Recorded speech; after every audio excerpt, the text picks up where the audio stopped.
అబ్బా భలే అందంగా ఉంది, ఆనందంగా కూడా ఉంది. ఎందుకంటే చూడండి పిల్లలు ఇలా చక్కగా ఆడుకుంటుంటే హాయిగా ఉంటుంది. కాకపోతే ఎండగా ఉంది, కాసేపు అయ్యాక ఆడుకోమంటే లేదు ఎక్కువ తిన్నామమ్మ కొంచెం అరగాలి అని చెప్పి ఆడుతున్నారనమాట.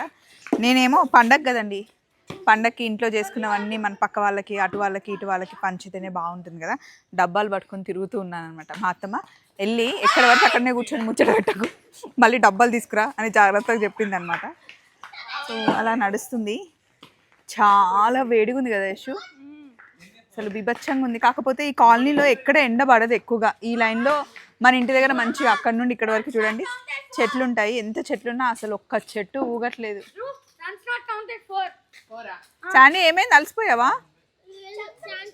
ఏ మీ గ్రూప్ లో యశ్ని జాయిన్ చేసుకోమంటే ఎందుకు చేసుకోవట్లేదు?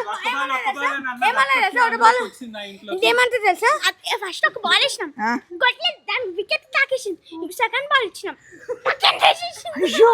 ఇంకేం తెలుసా తర్వాత ఇంటర్ ఛాన్స్ ఇద్దామంటే వెళ్ళిపో నేను మా పప్పుతో ఉంటా అని చెప్పింది.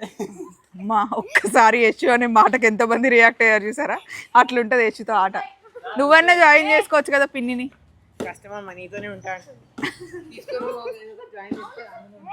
నడు, నీకు నాకే సెట్ అవుతుంది.